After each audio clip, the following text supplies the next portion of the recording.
Chris Crawford and Paul Topoulos, and we're in the first bonus level, Death Star Escape. And one of the main things, or the main thing in the whole level, is the cockpit here, because there's not much else on screen. But in general, there are these really, really high polygon models in the whole game. So what's the problem, or how long does it take to create one of these cockpits? I think with Bastion Nova took, it was a couple weeks, I think.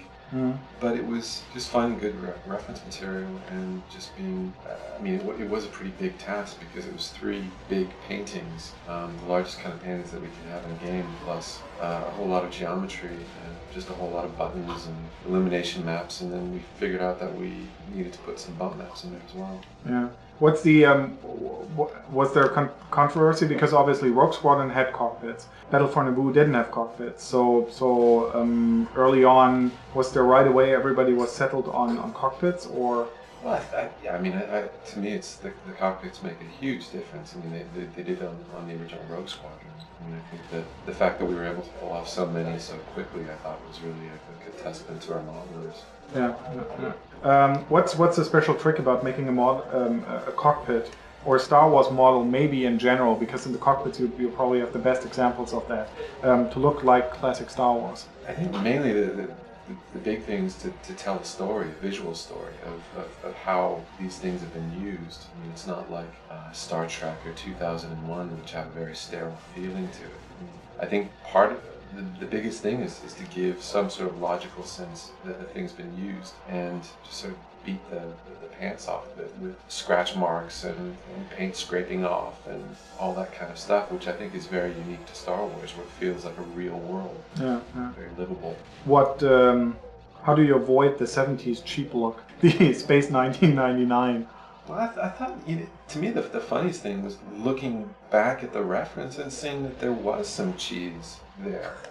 I mean, you look at Vader's TIE Fighter, and it is, like Florian said, it was 70s stereo parts.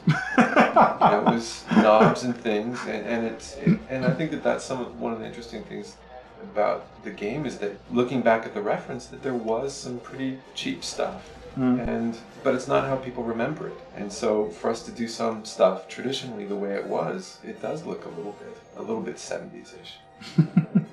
Yeah, that's true. I remember that one reference shot from the Y-wing where you see the bubble wrap all over the place in the cockpit. Yeah, that's nice. Yeah, but it somehow just works. Yeah. Okay, so moving on to Chris Crawford and the level here.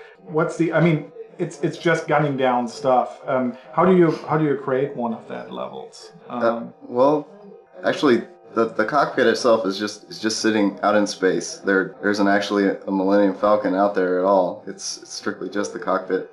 And then I basically put all the TIE fighters on these splines and tell them where to go. So there's no AI whatsoever going on. There's no AI at all. No, it's just me pretending to be an animator.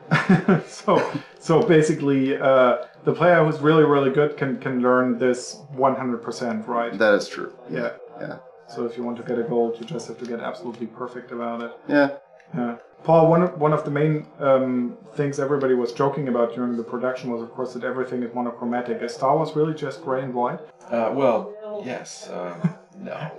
I think that there is a theme that you hear about George talking about, which would be sort of earth tones for the good side and very sort of monochromatic grays and blacks for the Imperial side. So, you do sort of get this sort of Earth Mother symbolizing good. I think that computer games in general tend to be very, very saturated. And I think that that's one of the good things about what we're trying to do, is just be a little bit different than a lot of games, and try and make this a little bit more like movie special effects, which would be trying to go for something more photorealistic than stylized. Because I think people want to play the movie. And so I think that we've tried to make something that resembles the film rather than necessarily just a video game of the film. Which brings up the whole question of or the story of the engine exhausts on the ships, which in the Space World demo were accurate to the movie, but not necessarily dynamic for a game. Yeah.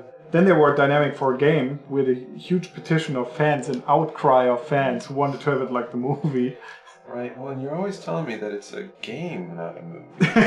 So it's So Yeah, strike hopefully, that delicate balance. Yeah. It's a razor's edge that you gotta walk. hopefully in the end it's going to be that. Yeah.